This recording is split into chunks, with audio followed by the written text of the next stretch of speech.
Test, test. There we go. All right.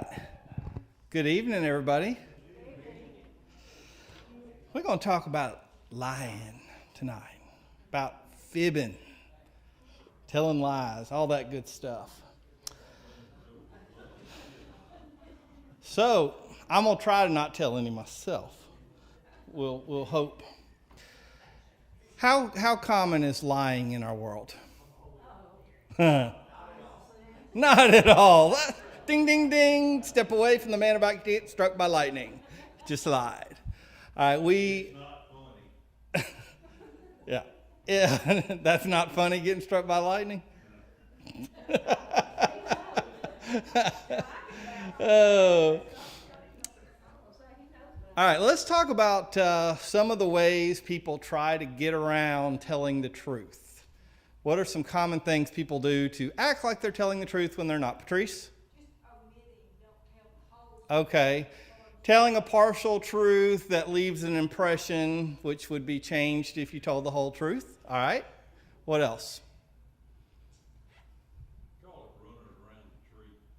Running around the tree. Okay. A little white lie. So, and little in whose eyes? The person that's telling it, right? The person on the receiving end of the lie might not think it's so little. Butch? I had a fellow tell me years ago, always tell the truth, you had to lie. Okay, so this is a real gem here. For those of you who are watching online, if you couldn't hear that, Butch was told years ago by a man, always tell the truth, even if you have to lie to do it. Boy, that is an interesting philosophy. I think I've met some people who go by that rule. What else? How else do we get around the truth? Any other thoughts? Personally, I have to tell it because I can't remember. If I was telling a lie, I can't remember. All right, you got to tell the truth because you have to remember, and most of us don't have that good of a memory. We end up getting caught, in our lies. Well, let's talk a little bit about, we'll come back to this discussion, but let's begin by reading from Matthew. We're in Matthew chapter 5 in the Sermon on the Mount again, and we're on the section on oaths, which is Matthew 5:33 to 37. Again, you've heard that it was said to the people long ago, do not break your oath, but fulfill to the Lord the vows you have made. But I tell you, do not swear an oath at all, either by heaven, for it is God's throne, or by the earth, for it is his footstool, or by Jerusalem, for it is the city of the great king. And do not swear by your head, for you cannot make even one hair white or black.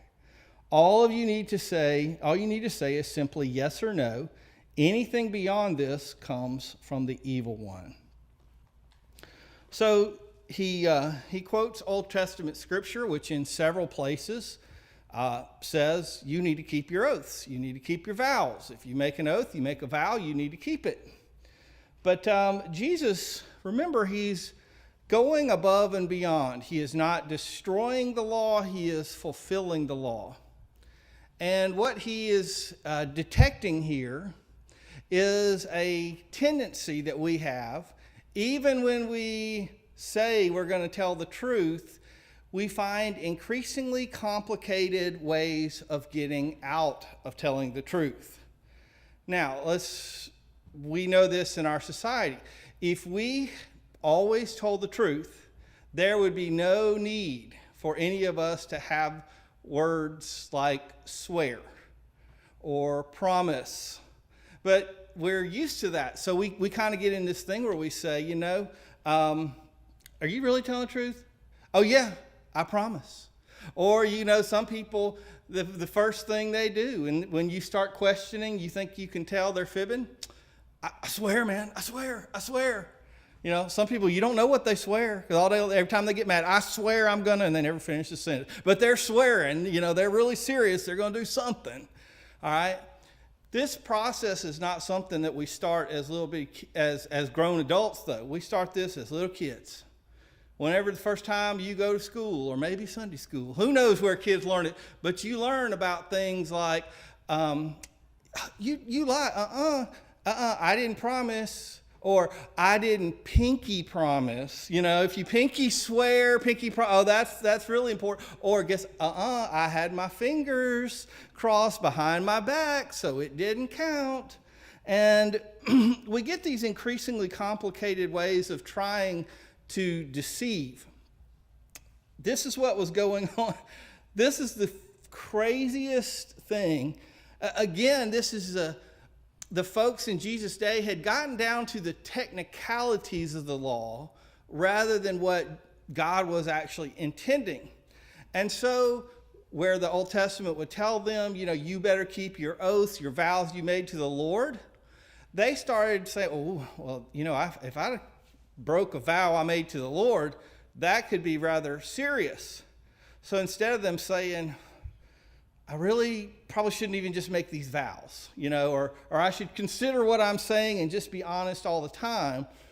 Instead, so that they wouldn't be in big trouble, they started saying, well, I swear by heaven.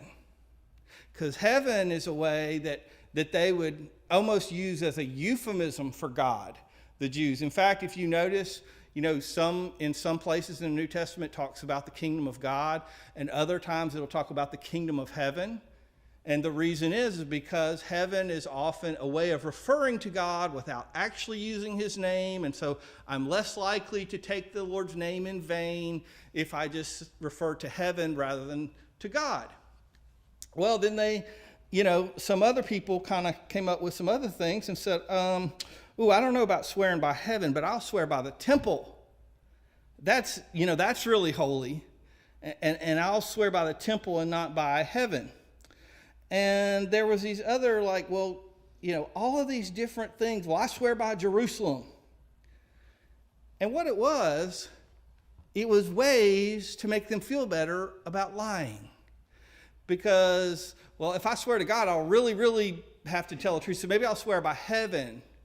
And Jesus said, no, don't swear by heaven. That's where God lives. I'll just swear by the temple. No, that's where God's holy presence is. I'll swear by Jerusalem. No, that's the city of the great king. That's where God has done his work. Jesus is wiping away their stupid little pinky swears, their promises, their fingers crossed, all of these dumb things that they've worked their way up to in a religious kind of way to keep themselves from actually doing what they're supposed to do. Now, why do we lie? Well, why do people lie? You don't have to explain why you lie, because I know you don't, right? But why do other people lie? Tell me. Make themselves look better. That's really interesting. I know this is not always true, but several years ago I read a thing that said that men and women lie almost at exactly the same rate. But men lie to make themselves look better, and women lie to make other people feel better. So I don't know how God judges that, but that's what they say on average, how things go. Now, who else had something? All right. Right, yeah. Oh, man, how many times? I've honestly gotten to where I very rarely ask somebody, hey, are you going to be at church Sunday? Because guess what?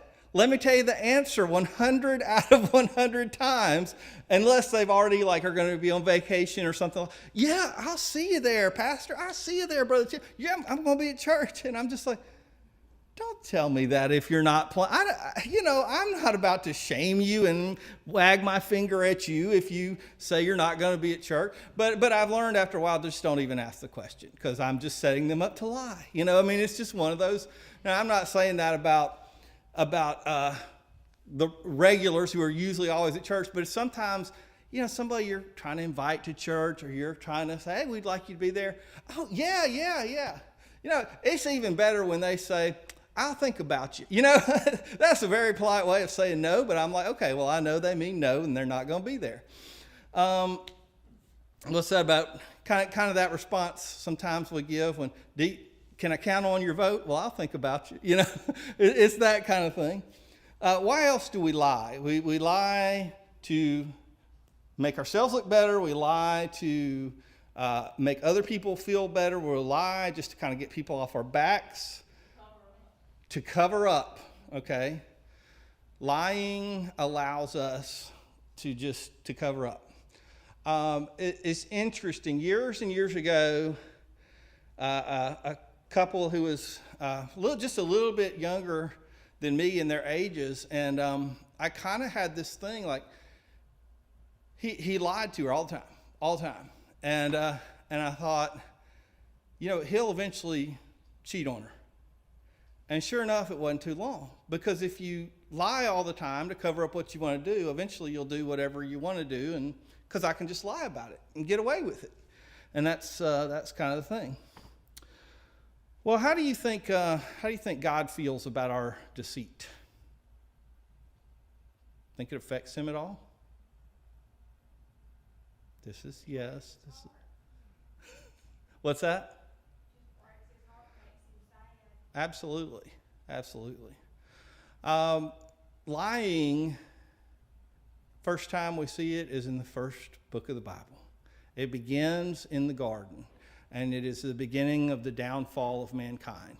As Eve listens to the serpent, as he deceives her, as he lies, then Adam and Eve, they both start twisting things when they're giving their defenses to God, and it's just it's a bad thing. And the Bible tells us that Satan is the father of lies. Satan doesn't create anything good, but what Satan does is he twists. All right? And so Satan's the father of lies because he couldn't create truth, but he twisted truth. All right? And Jesus here is telling us, he says, hey, anything else is of the evil one. James, not one of the 12 disciples, but James, the half-brother of Jesus, turned out to be one of the great leaders in the church, and he's the one who wrote the book James. That's right after Hebrews and right before 1 Peter. And he took this commandment from Jesus very seriously. Says it almost the same. In fact, by the way, a lot of the book of James goes back to the Sermon on the Mount. There's a whole bunch of parallels between them. But James chapter 5, verse 12 says, above all, my brothers and sisters, do not swear, not by heaven or by earth or by anything else. All you need to say is a simple yes or no. Otherwise, you will be condemned. So he said it a little different. Jesus said anything else is from the evil one. And he says, otherwise, you will be condemned.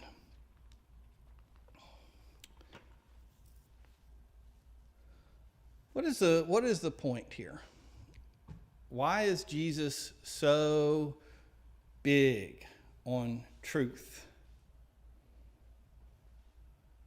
Why is truth such a big deal to God? Because if we don't buy into truth, then we necessarily buy into lies. And we go down a path of destruction. We go down roads and paths that lead us further away from God, further away from his hand, further away from his blessing. And we were talking about that Sunday with Psalm 1, that we want to be on the right path. And so Satan is always going to be there tempting us. The Bible says we've got three enemies, right? The world, the flesh, and the devil. The world, meaning kind of the sinful system of this world. The flesh, meaning our own inward temptations, that the own wrong things. You know, we can lie to ourselves. We can lie to ourselves and make ourselves way more than we are, or we can lie to ourselves and make ourselves way less than we are. We can forget that we're a child of the king, or we can pretend in our mind, think in our minds that we are the king. So we've got to be so careful because what we think equals what we do. And if we allow ourselves to be filled with lies, it's going to create a serious problem. Now, when I talked about it, it's like when I said sometimes we ask people, are you really telling the truth? Yeah, I'm telling the truth. And, and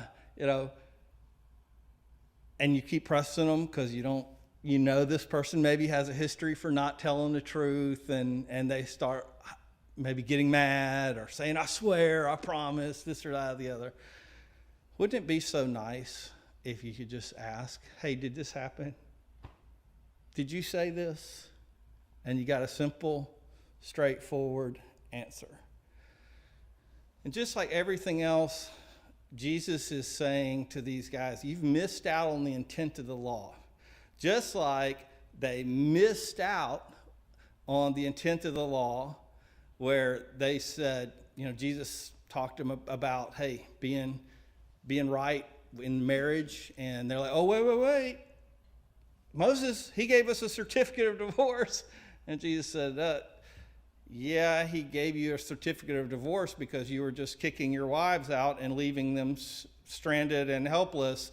He wasn't telling you to go have a bunch of divorces.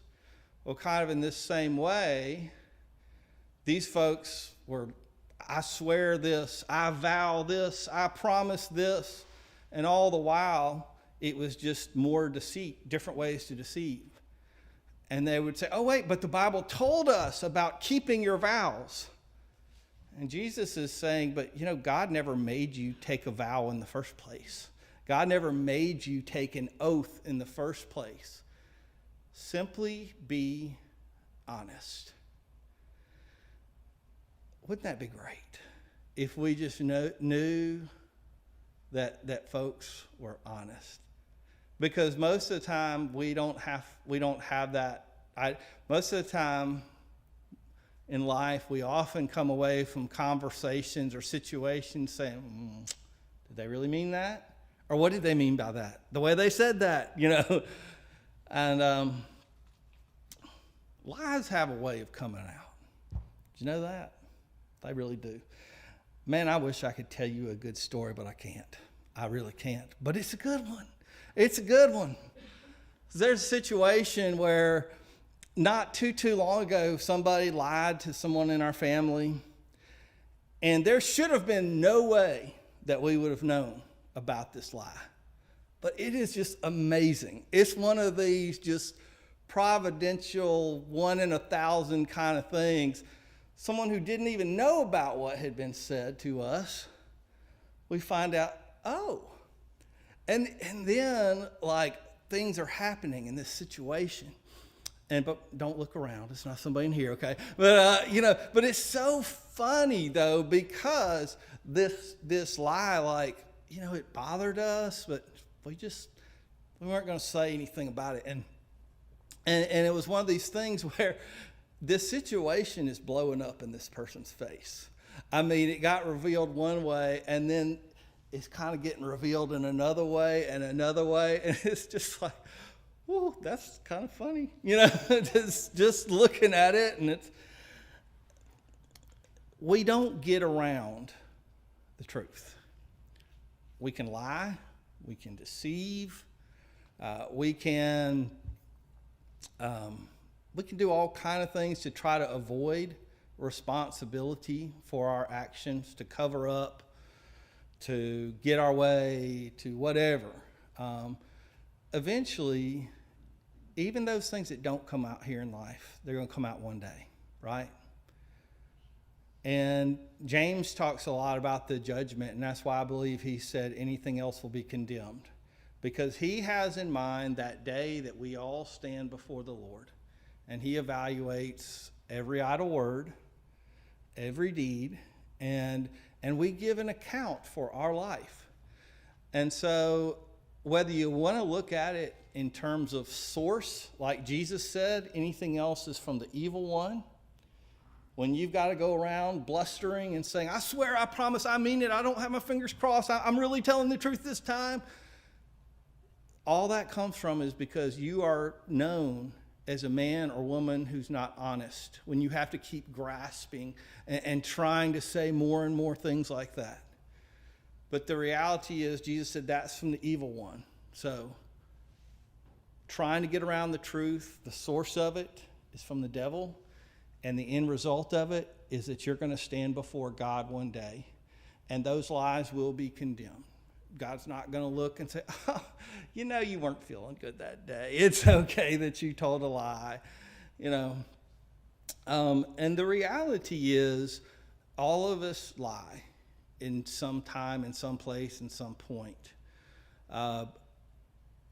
Some of us are more truthful than others, but we've all lied. And so it just kind of goes back to when we talked about, the earlier thing when he talks about adultery, and some people might be real proud of themselves. I've never committed adultery. Jesus said, if you ever had lust in your heart,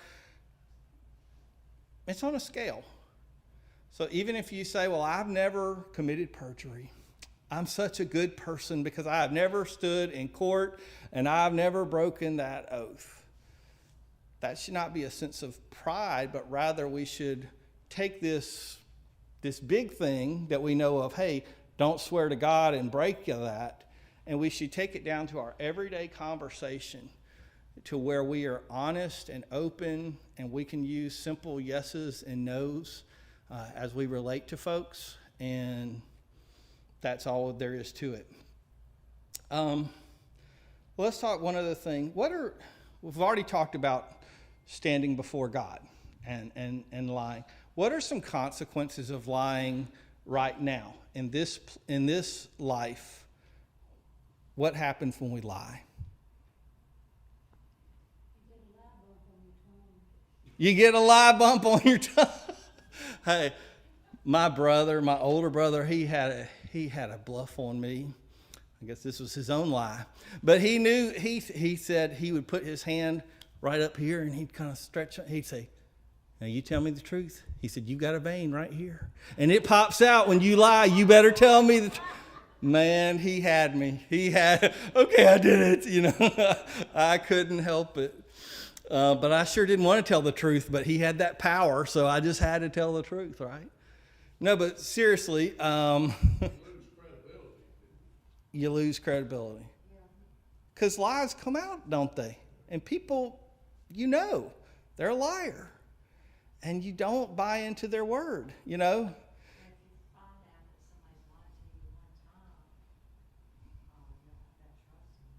Right. And then you start to wonder about everything else they've told you. They lied to you one time, you wonder what happened. They lie to you, you lose credibility. If it's in somebody that sells you a car or some furniture or whatever else and they lie about it, you go buy from them again? Absolutely not, right? And you're probably going to tell your friends not to go. What else? Consequences of lies.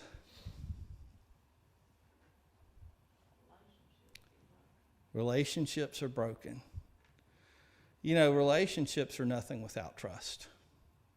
They really aren't, You can have a relationship by genetics or a relationship by marriage or whatever kind of relationship you have with a coworker, a teammate, whatever. But if there's not a sense of trust there, and not saying that trust can't ever be rebuilt, but boy, it's hard. It takes blood, sweat, and tears. It takes a lot for trust to be rebuilt, and if both people are sincere and want to make it happen. But lies ultimately destroy relationships. That's when I asked you earlier, how do you think God feels? Our lies to him, he knows better. It's like 5-year-old Timmy in front of Big Steve. He had me. He knew when I was lying. He knows. But the fact that we would lie to him, when he knows, it does bad things for our relationships with God and our relationships with people. So ultimately then, the question some people have is, okay, Jesus said, do not do this. Do not tell all this swearing, all this stuff. Just simply say yes and no. Just let your yes be yes, let your no be no. And then for some people that brings up a question, well, what if I am in court and I am asked to swear?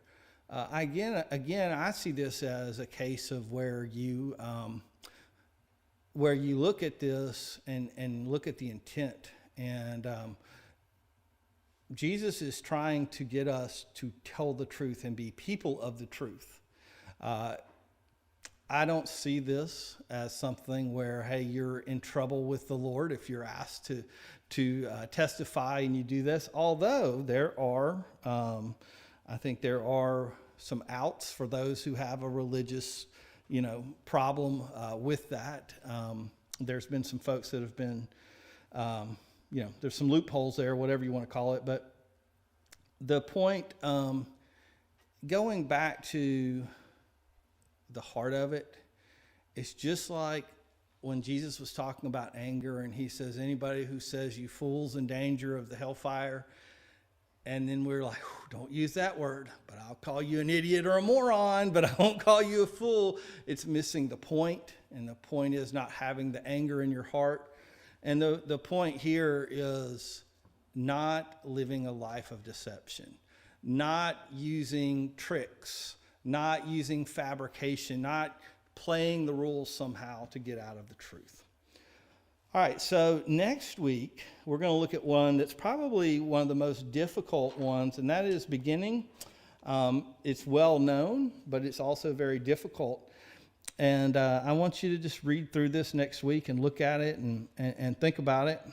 But it's the part that says, you've heard that it was eye for an eye, tooth for a tooth. But I tell you, do not resist an evil person. If anyone slaps you on the right cheek, turn to them the other cheek also. If anyone wants to sue you and take your coat, hand over your coat as well. If anyone forces you to go 1 mile, go with them 2. Give to the one who asks. Do not turn away from the one who wants to borrow from you. So, be interesting. This is a famous passage. And we have modern day people who don't even know the Bible at all would recognize the phrase, turn the other cheek. Or they would recognize the phrase, go the second mile. I remember my preacher growing up, he used to talk about second mile Christians, go the second mile. He liked that, talking to us about going the second mile.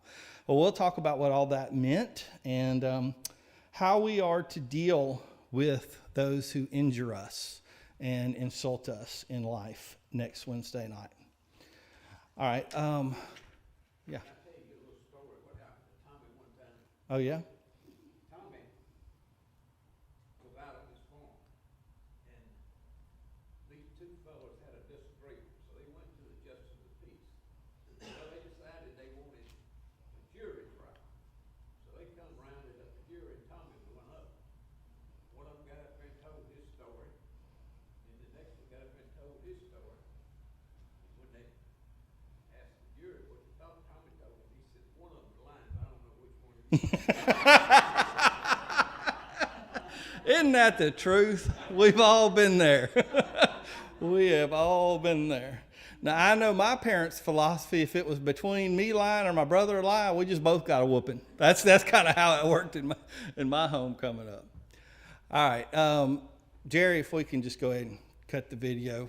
Good night, folks. We'll see you next week.